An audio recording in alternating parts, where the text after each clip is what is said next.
That's right. Good early morning, Carly and Todd. President Trump's special envoys are trying to end a war and prevent one. They are negotiating with Iran and leading trilateral talks between Russia and Ukraine, all taking place in Geneva. Here's Vice President J.D. Vance on those talks with Iran.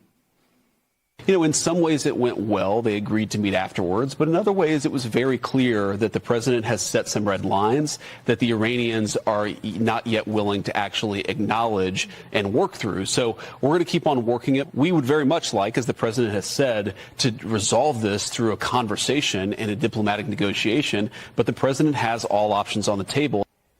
The Trump team wants Iran to end its quest to enrich uranium. Israeli officials called the talks a smokescreen and say the odds for a deal are low.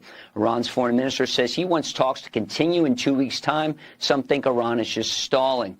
Yesterday, dozens of American fighter jets, including a squadron of fifth-generation F-22 Raptors, were seen flying toward the Middle East. Recall, guys, the last time F-22s were deployed to the Middle East in June, Operation Midnight Hammer followed 4 days later. If negotiating with Iran was not enough yesterday, Special Envoy Steve Witkoff and Jared Kushner spent the rest of the day across town in Geneva negotiating for a third time with Russia and Ukraine. Ukrainian President Volodymyr Zelensky told Axios his country will not accept a push from the American side for Ukraine to withdraw from territory that Russia has not yet conquered, and said it's not fair. President Trump has called on Ukraine to make concessions and not Russia. Guys? That's a lot on the plate for the negotiators. Not a yes, sir. Not a follower. Fit the box, fit the mold, have a seat for you. Pick a number. I was lightning before the thunder. Thunder, thunder. Lightning and the thunder.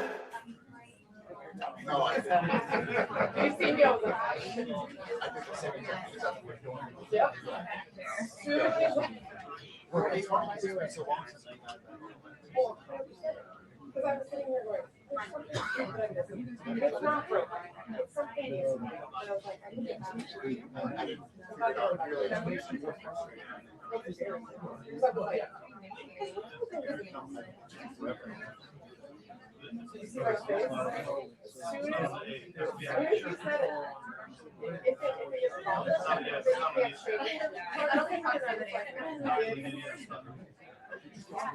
yeah.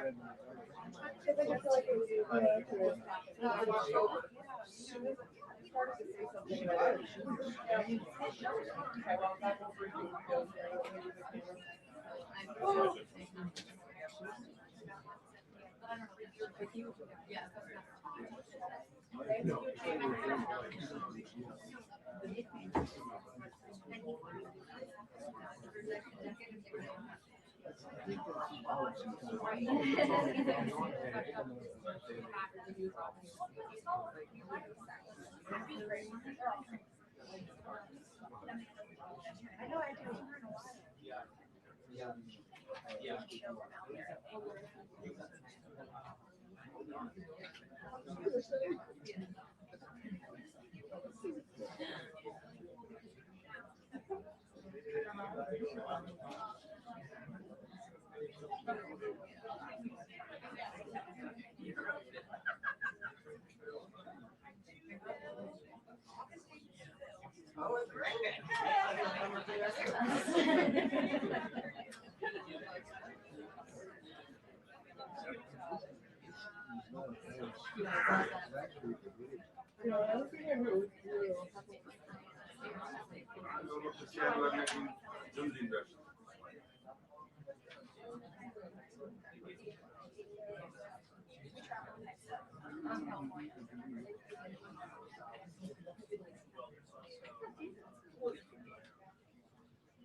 was happy, I don't know.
That's where I want to.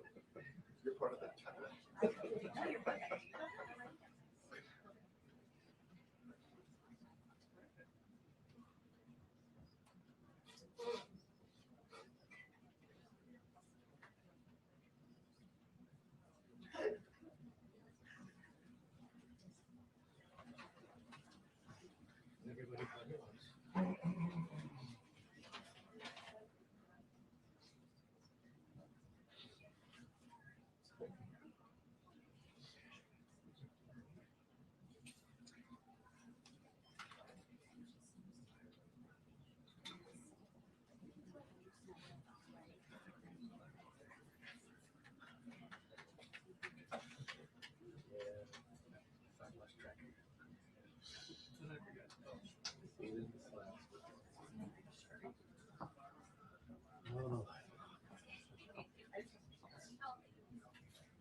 Were you with AP? Yeah.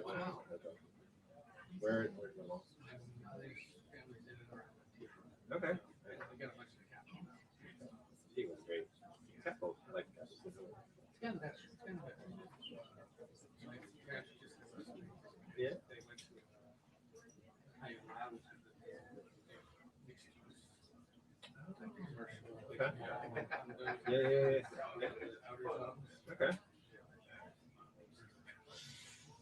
Used to it.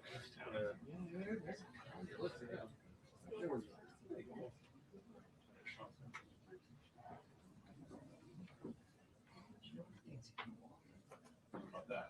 It's good. He's good. How's everything? We're still near Like, everything. we're in the car. We're looking for masquerade. Maybe we'll just try. Okay, don't crash with anything. I mean, I like made it historic. We'll watch it. I had the back of the I was last there. Whenever that election when Rio Tomont tried to run, he was like a mob. I think it might have been just 6. Yeah, but it's been a long time. I used to go that way. I went back to Total. Yeah. Okay. Because my home is yeah, of course. My kids. It's fun to see. But now that they're Oh yeah. Fair enough. He calls fun the first 4 times. well, No, I only it's I good. went to middle school, and I took my then friend my wife years ago. I wonder if they've done more, they've excavated now. It's It's like one of the world's most untapped treasures. Yeah. Because of the way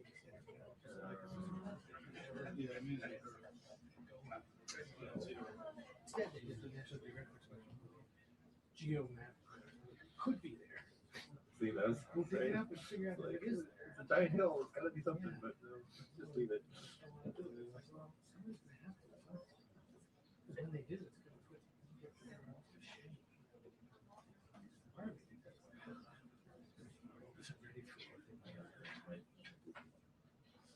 But there's also culture. Yes. All sorts. I guess Security. yeah. Maybe not to college, but some of the other ones. Yes, because you never know what you're going to do. So that's a good profile.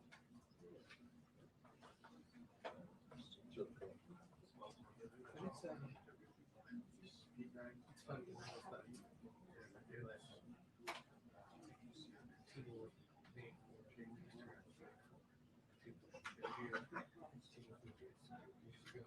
Yeah. any of this. It's true. That's a good point. They've done a good job. Have they exploited it? Okay. Less expensive. Beaches and resorts.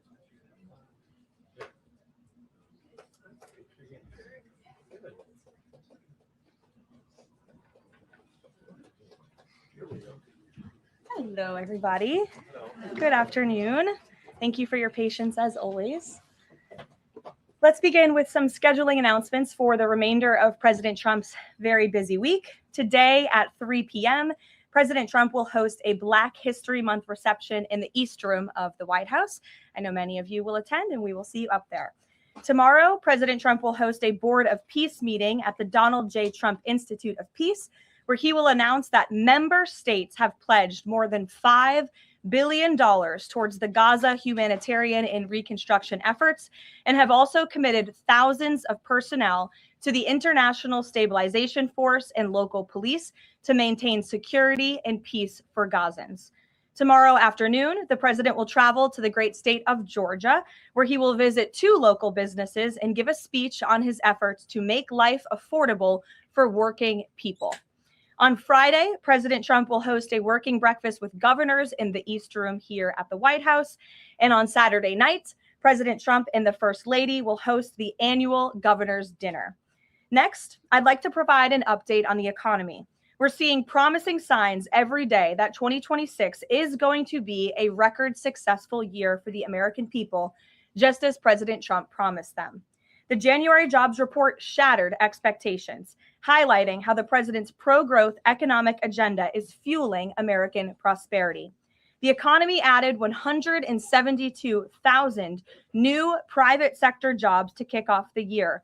That's more than 2.5 times economists' predictions. The labor force participation rate went up while the unemployment rate fell.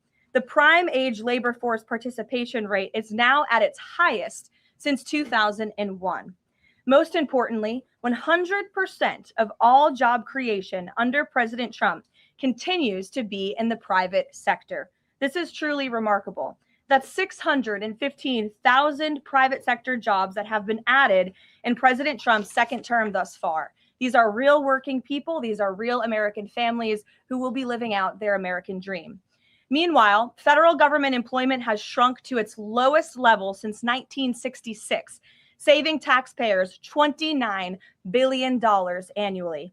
And all of the net job growth under President Trump has gone to native-born Americans, ending the disgraceful pattern under Joe Biden of job gains going to non-citizens and illegal aliens.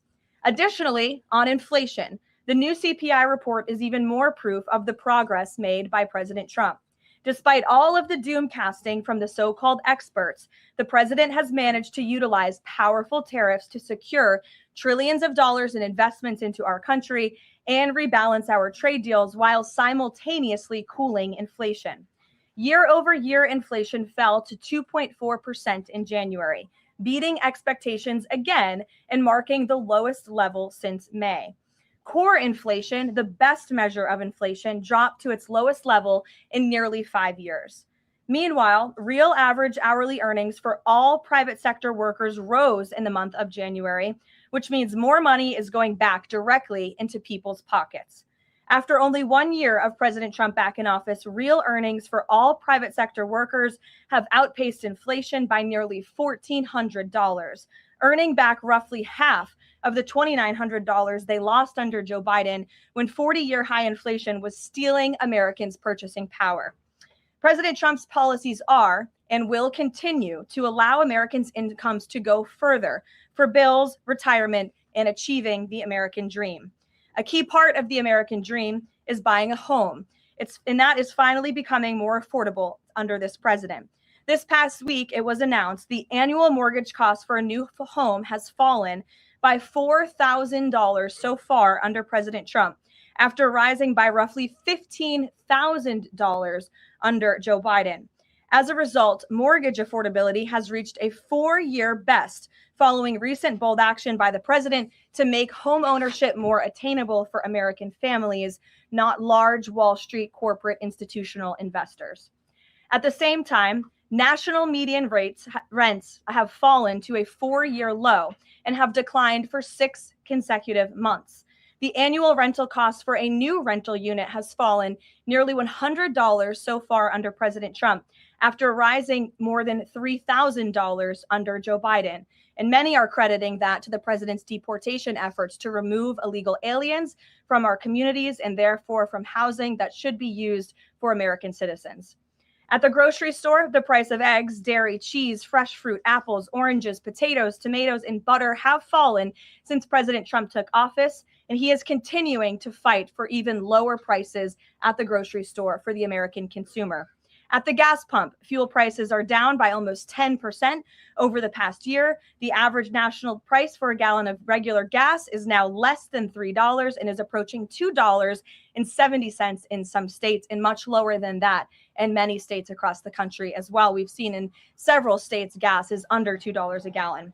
And at the pharmacy, prescription drug prices are down over the past year, with even more price relief ahead for American patients, thanks to President Trump's most favored nation drug pricing deals and the great healthcare plan, which he is calling on Congress to pass as soon as possible.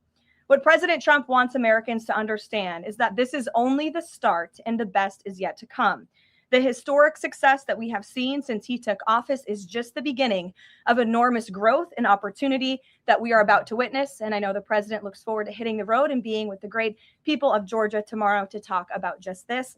So with that, today, I know there's a lot of news. I will open it up to take your questions, and we're going to start, as always, with our new media seat, the great Michael Graham from Inside Sources. Thank you for being here, Michael. Thank you for having us, and thanks from our 200 newspaper partners around the country. So you mentioned gas. We didn't mention natural gas. And back where you live, your friends and family are paying among the highest prices for natural gas to heat their home and for electricity generation, the number one source of power across New England. The cheap gas is in Pennsylvania. The two highest places to buy gas in the country, New York City and Boston.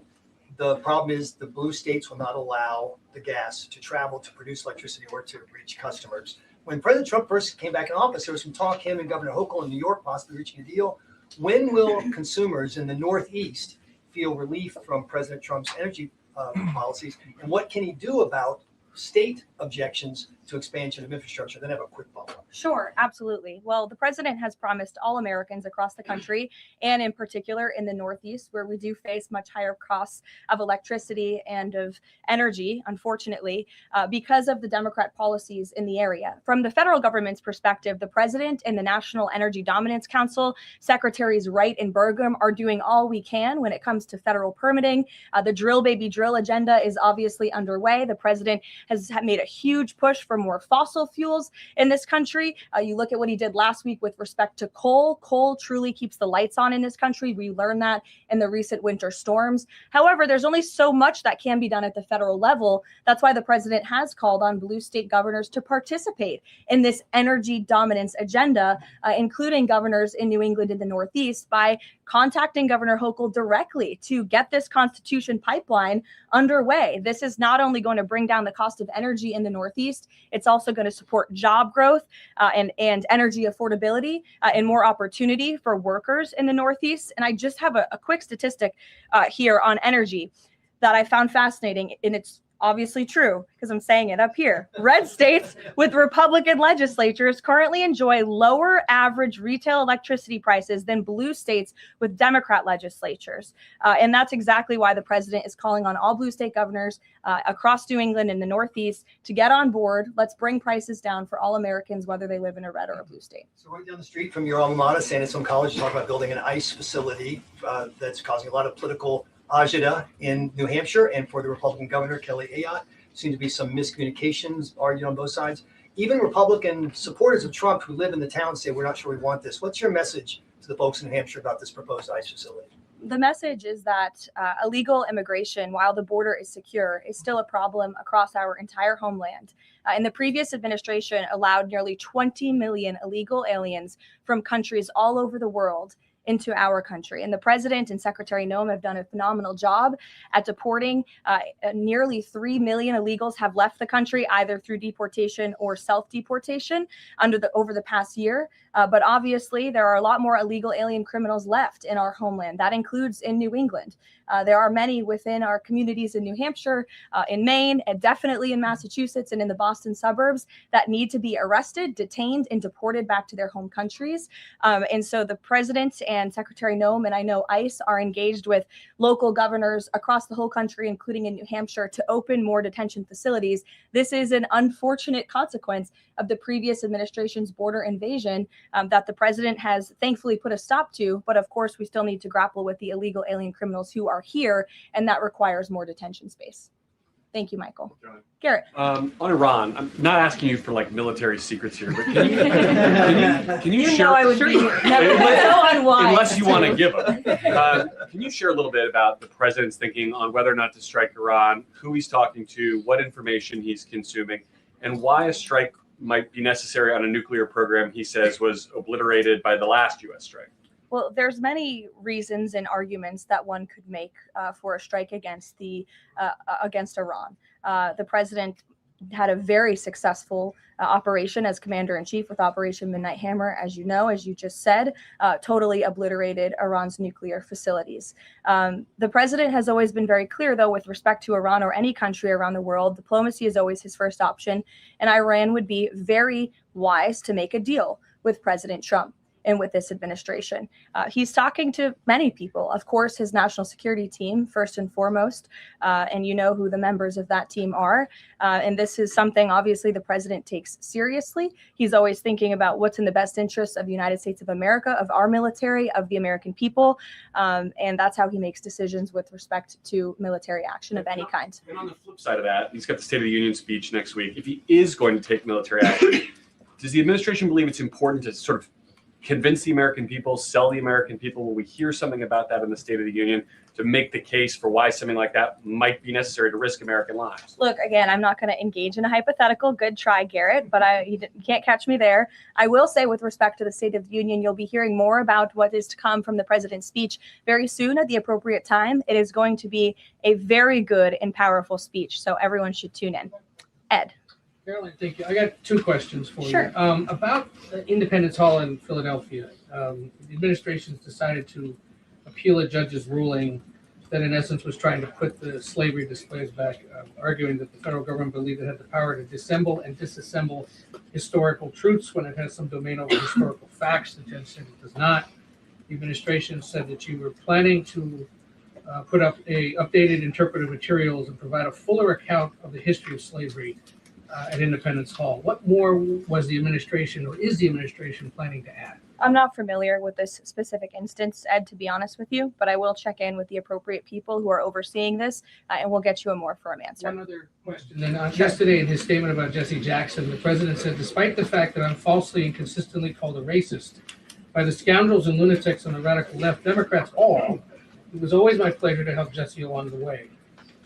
Where or when does the president believe he's been falsely called racist? You're kidding, right? No.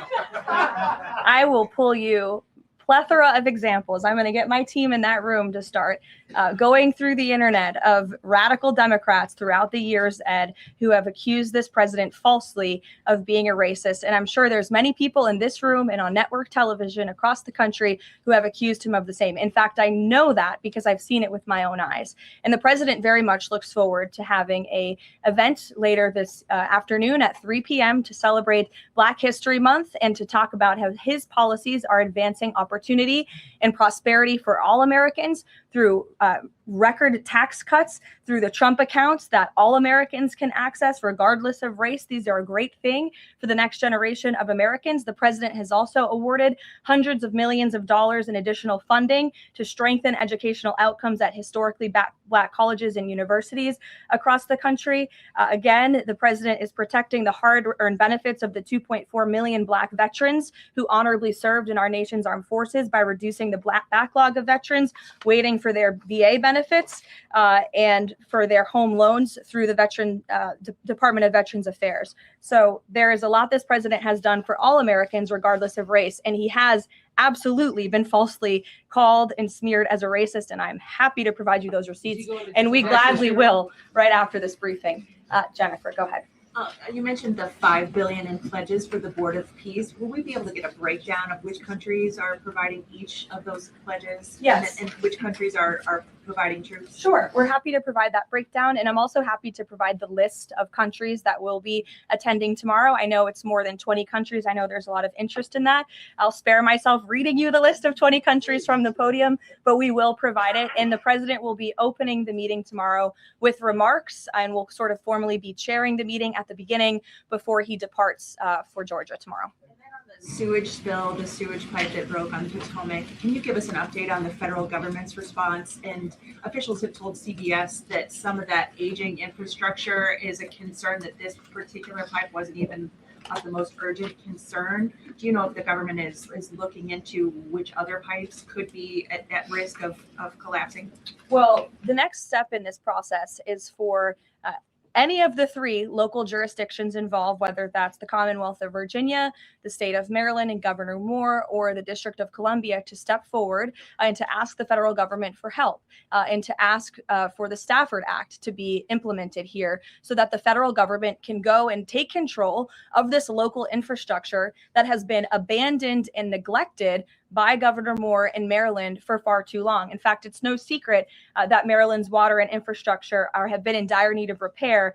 Their infrastructure has received a nearly failing grade in the 2025 report card from the American Society of Civil Engineers. This is the same grade they've received 5 years earlier. There has been no improvement under the leadership of Governor Moore. He's clearly shown he's incapable of fixing this problem, which is why President Trump and the federal government are standing by to step in.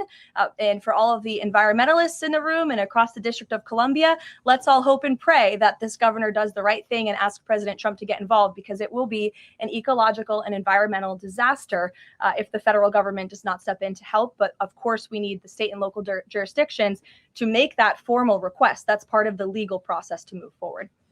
Peter. So you said that any of the three Democrats just need to ask. A few minutes ago, Maryland's Governor Wes Moore asked. He said, if the president wants me to ask nicely, our response is this: please, Mr. President, do your job.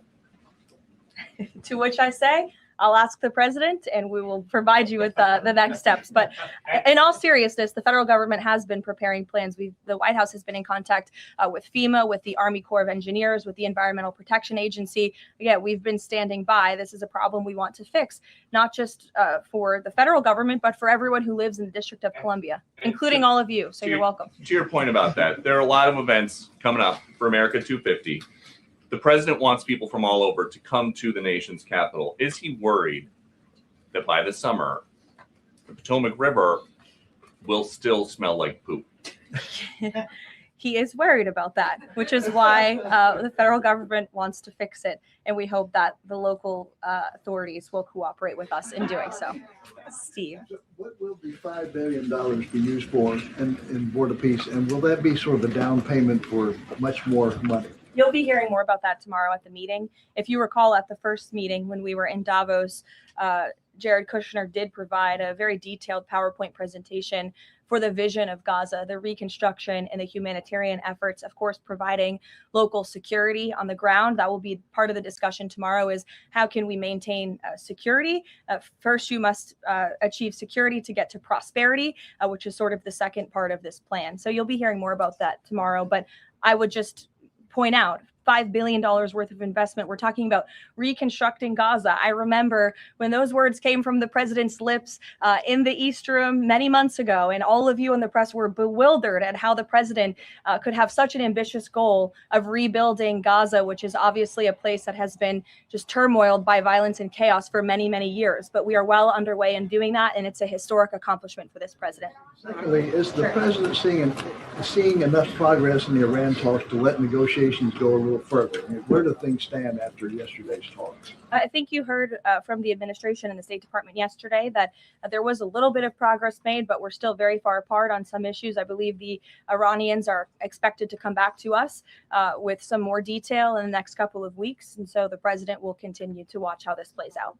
Sure. Follow up on that. Thank you, Caroline. On these Iran talks, I mean, how much time is the president willing to give it before he is seriously maybe considering military action? Is he willing to give it that full 2 weeks? And has he given the Iranian officials a deadline on when he wants to see a deal? It's a fair question, Rachel, but I'm not going to set deadlines on behalf of the president of the United States. And then just one more on the shutdown. We're now in this partial shutdown over DHS funding. Has the president personally spoken to the Democratic leaders in Congress? Can we expect to see them at the White House to try to make a deal on this? Not to my knowledge, he hasn't had any direct conversation or correspondence with Democrat lawmakers recently. It doesn't mean he's not willing to. I'm just not aware of any conversations that have taken place. I do know the White House and the president's representatives have been in direct conversations with both Democrats and Republicans. But of course, Democrats are the reason that the Department of Homeland Security is currently shut down. They have chosen to act against the American people for political reasons. And now we have FEMA workers, the men and women of the United States Coast Guard, men and women of TSA who keep our airports moving, who will be working without paychecks for no good reason other than the Democrats wanting to pick a fight with Donald Trump. And the president thinks that is irresponsible and despicable. He wants the government to be open. We've been engaged in good faith negotiations with the Democrats. Last night, they sent over a counter proposal that frankly was very unserious. And we hope they get serious very soon because Americans are going to be impacted by this. Sure. Caroline. President Trump has talked about a forthcoming executive order on voter ID. Is there more details you can provide about for that? And can you talk about any steps that you're taking to overcome court challenges that you've kind of faced in this area before on voting? Well, as the president said in that Truth Social post, he's discussing and exploring legal options for a potential executive order with respect to voter ID. But this is something he's made very clear he wants Congress to get done. The Save America Act is a common sense piece of legislation that has now passed the House of Representatives to ensure that voter ID is a requirement in the United States of America. This is a common sense policy that nearly 90% of the country agrees with. You need an ID to go and purchase alcohol. You need an ID to go to the library and check out a book. And so the president thinks you should have an ID to vote in our nation's elections. And I know the vast majority of Americans agree with him on that. And he wants Congress to move quickly to get it done. Sure. On Cuba, it's increasingly being described as a humanitarian crisis. What is a successful outcome for the U.S. that the U.S. wants to see in Cuba? Is there anything less than regime change that would be considered success? I think, as Secretary Rubio has articulated and the president himself, we obviously want to see flourishing and prosperous democracies all over the world, especially in our own hemisphere. I'm not dictating any actions the United States may take to get there. But of course, that's in the United States' best interest to have Cuba be a truly free and prosperous democracy. Unfortunately, right now, that is not the case. They are a regime that is falling. Their country is collapsing. And that's why we believe it's in their best interest to make very dramatic changes very soon. And we'll see what they decide to do. Sure. Thank you so much. Following up on Gaza, this $5 billion, who exactly will be in charge of managing this money? Would that be the president himself making the final decisions on how these funds are spent? It will be the Board of Peace, which the president is, of course, the chairman of, but all of the member parties, I believe, will have votes on the funding. And then, of course, there is that technocratic layer underneath the official Board of Peace with the member countries that will be making decisions as well. So if you just go back and look at the first event that we had where we sort of unveiled the structure of the Board of Peace, that structure remains in place, and they'll be overseeing the funds that will be announced tomorrow for their reconstruction and humanitarian efforts. Sure. Another question on that Board of Peace announcement. You mentioned there will be the announcement of who comprises that International Stability Force. How soon will that force be deployed? And have all of the regional partners, all of the regional countries signed off on the makeup of that force? I don't have a timeline for you today, but again, I'm sure you'll hear more about this tomorrow. So you'll join us at the event. Deanna. Thanks, Caroline. Two questions. Sure. First, the president has talked a lot about housing affordability, and several countries that are facing housing shortages, including Canada, for example, have imposed a ban on non-citizens, like foreigners, from buying their houses. Do you know if that's a strategy that the president would be willing to deploy? Well, first of all, the president is obviously committed to deporting illegal aliens from our country and those who are not lawfully present in the United States, which he has done at a record pace, which has led to the falling of rents, as I pointed out in my opening remarks. Secondly, the president has recently announced that he is fighting for a ban on institutional investors and Wall Street billionaire corporations from buying up single-family homes that should be lived in his opinion, by American families. We know this is going to have a remarkable impact on the housing market and on prices and supply and demand for the American consumer and the American family. And then thirdly, the president is also expediting permitting as fast as we possibly can to build more homes, to increase supply, to obviously bring down the cost of home ownership and purchasing homes for the American people. And then also, as I mentioned as well, we do see mortgage rates falling. So all of this is combining to make housing more affordable in this country. There's still a lot more to do. The president is still digging his way out of the mess that was created by Joe Biden's administration in jacking up mortgage rates and jacking up housing costs. But we do see very positive trends in this direction. And the president wants the United States to be a nation of owners, not renters. He wants families to live in homes, not institutions and big corporations. Michael. Caroline, secondly on Ukraine, Sure. Yesterday Zelensky said in an interview that he says that it's not fair that the president is saying that Ukraine has to make concessions. He's saying this publicly. and not Russia. Has the president seen these comments? And when the president says that Ukraine has to make concessions, is he referring to giving up Donbass? I think the president would respond to that by saying he does not think it's fair that thousands of Ukrainians are losing their lives, and Russians too, in this deadly war. And that's why the president and his team have committed a tremendous amount of time and energy in bringing this war that is very far away from the United States of America, but nevertheless, this is a president of peace. And so he's committed a tremendous amount of time and energy to bringing this war to an end. Just yesterday, there was another round of trilateral talks between the U.S., Russia, and Ukraine. There was meaningful progress made in both parties. Both sides agreed to update their respective leaders and to continue to work towards a peace deal together. So there will be another round of talks in the future. But I think the president views this entire situation as very unfair, not just for Russians and Ukrainians who have lost their lives, but also for the American people and the American taxpayer who were footing the bill for this war effort before President Trump put a stop to it. And I would just remind everyone around the world that the United States is still selling weapons to NATO that are then being sent to Ukraine in their defense of their freedom in their borders. Michael. Russia is reportedly joining Iran for joint naval exercises in the Gulf of Oman this week. Has the president issued any kind of warning to Russia or even China not to involve itself if the U.S. decides to strike Iran? Not to my knowledge, no, or not that I would dictate from this podium. I wouldn't reveal the president's private conversations with world leaders. With respect to that, again, when it comes to Iran, the president has a decision to make, and he will do that. And I'm not going to broadcast what that decision may be ahead of him.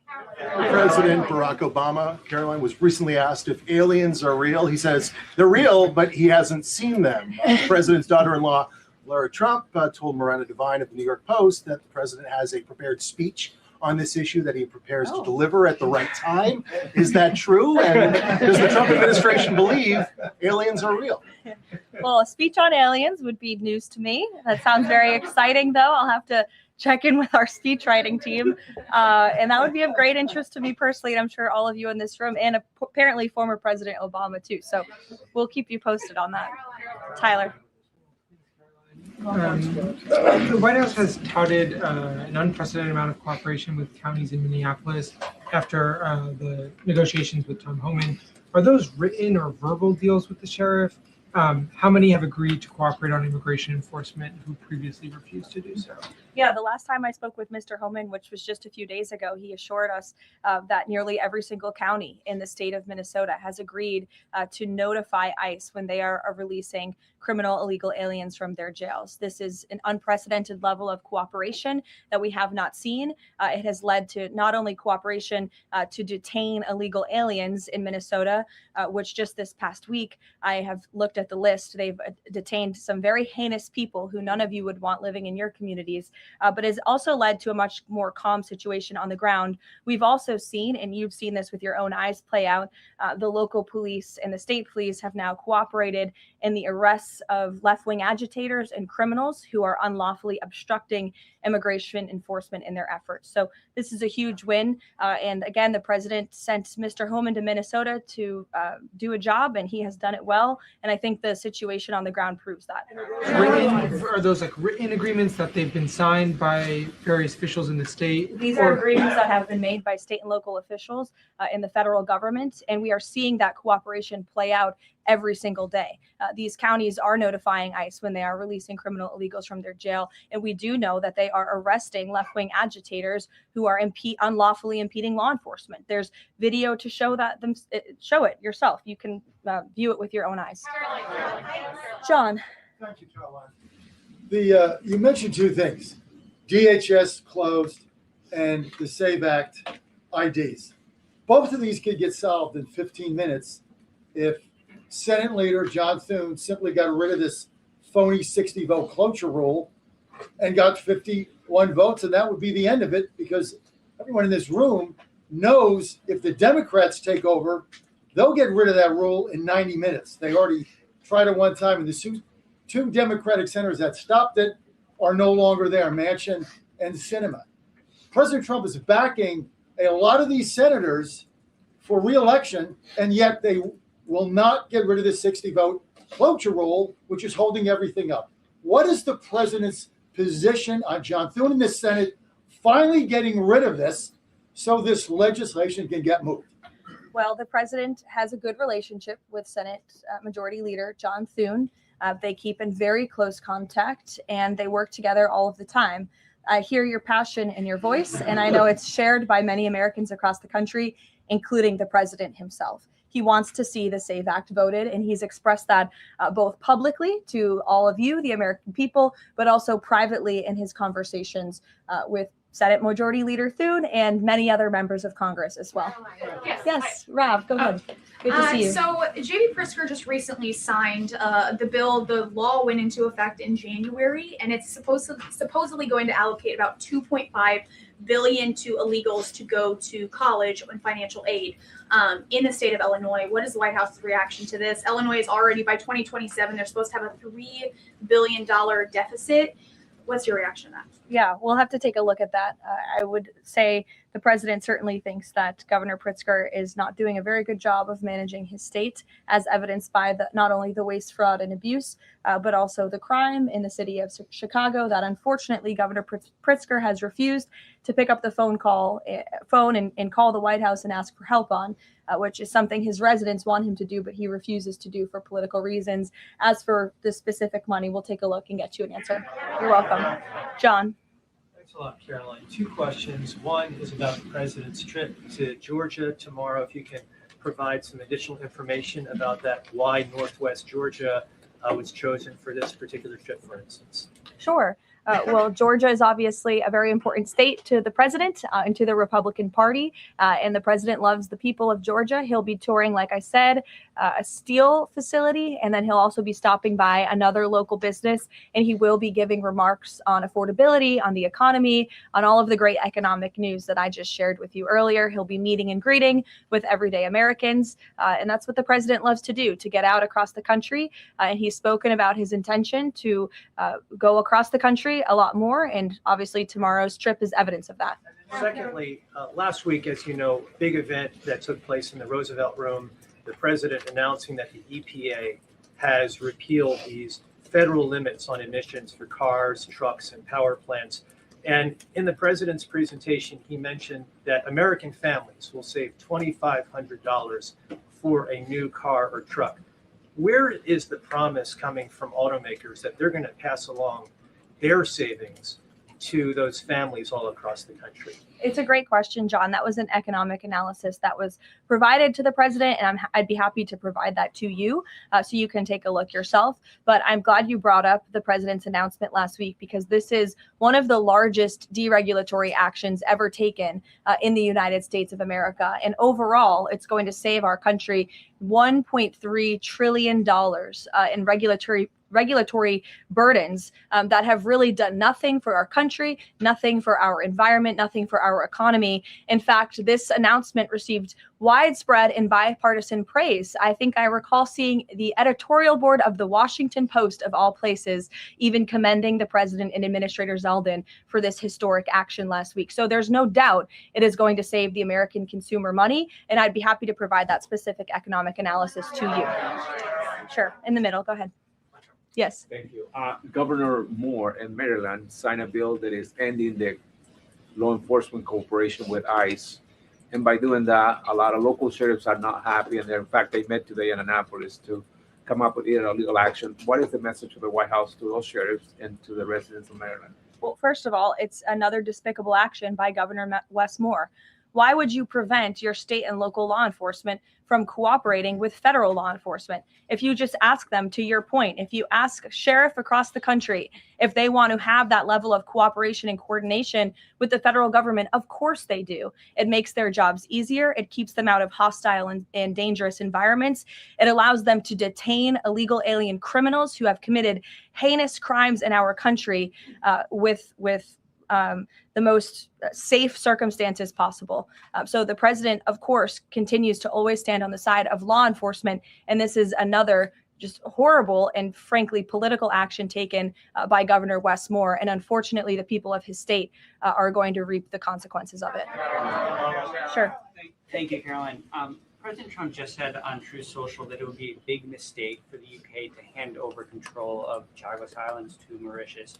But the State Department earlier this week has said the U.S. does support that handover. So Does this post now suggest that the U.S. does not, or that President Trump has changed his mind on this? The post should be taken as the policy of the Trump administration. It's coming straight from the horse's mouth. When you see it on Truth Social, you know it's directly from President Trump.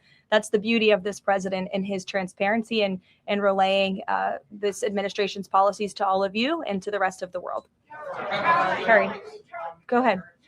There's been a series of walkouts from public school students that have been sort of provoked by a number of public school administrators.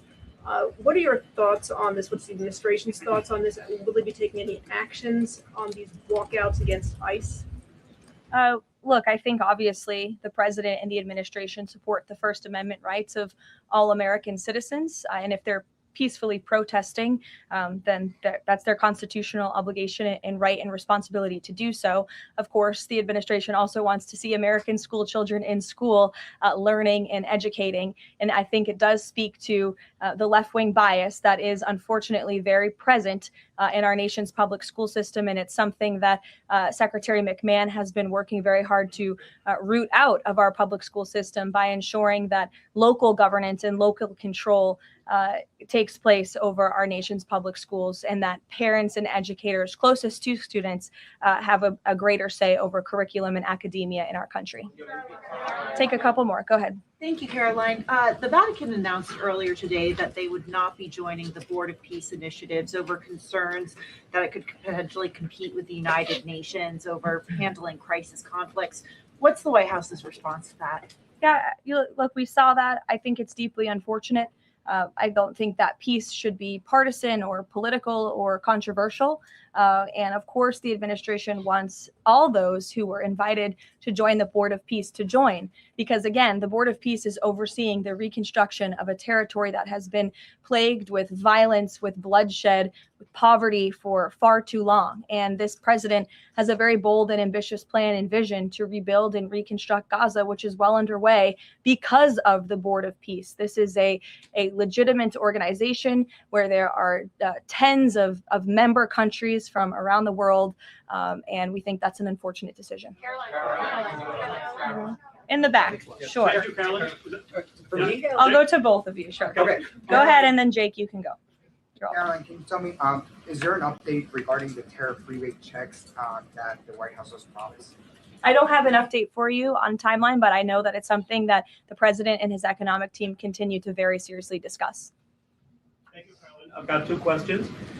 First, does the president see some sort of religious or prophetic component to the unfolding developments in the Middle East? I haven't spoken to him about that particular perspective, to be honest with you. But of course, the president wants peace for all people of all faiths all around the world. And that's part of his push to create peace in the Middle East, which he has done successfully. And my second question is, as his popularity rises around the world, and especially in regions where he's invested so much effort in promoting peace and ending wars, do you think we might be watching the emergence of a global MAGA movement? Is this something that the president has discussed at all? Well, I don't know, Jake, but I sure hope so. Take a couple more. Go ahead. Sure. I wanted to ask you about Iran. As the U.S. military builds up around Iran, is President Trump coordinating war plans with Israel so that if he does decide to strike, that Israel will be a part of those strikes?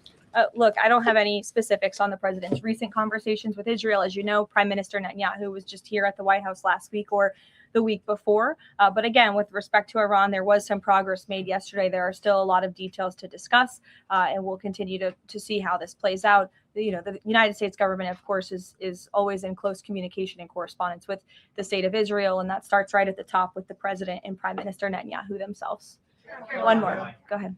Last week, we saw the underlying affidavit for the search warrant that was executed in Fulton County, and there was not any mention in that document about foreign election interference in the 2020 election. I'm wondering if DNI Gabbard has uncovered that in Georgia or in Puerto Rico, where we know her team was sent as well. I don't have any updates for you on that today. I would defer you to the director's office herself. Sure. Two questions. One on the president's schedule today. It says he has signing time. What is he signing today? Are we expecting executive orders or actions? That's the first question. And then second, the Wall Street Journal is reporting that a U.S. arms sale package for Taiwan is in limbo.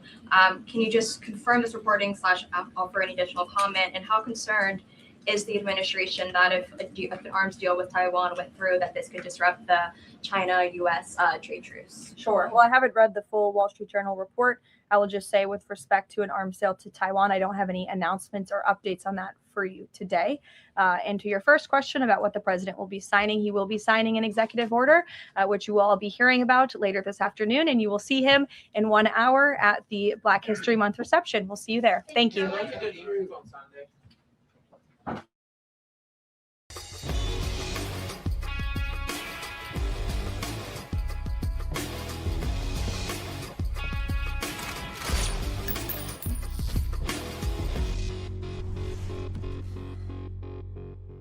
What?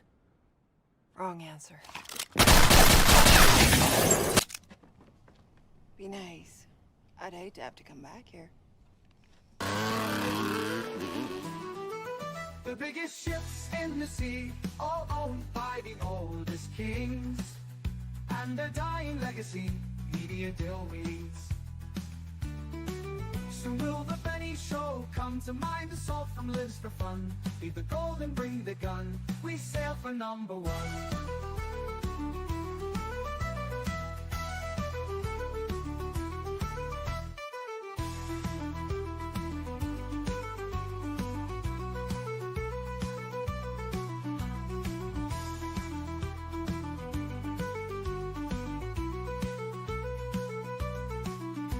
Soon will the Benny Show come to mind, the salt from lives for fun. Leave the gold and bring the gun, we sail for #1. The biggest ships in the sea, all owned by the oldest king.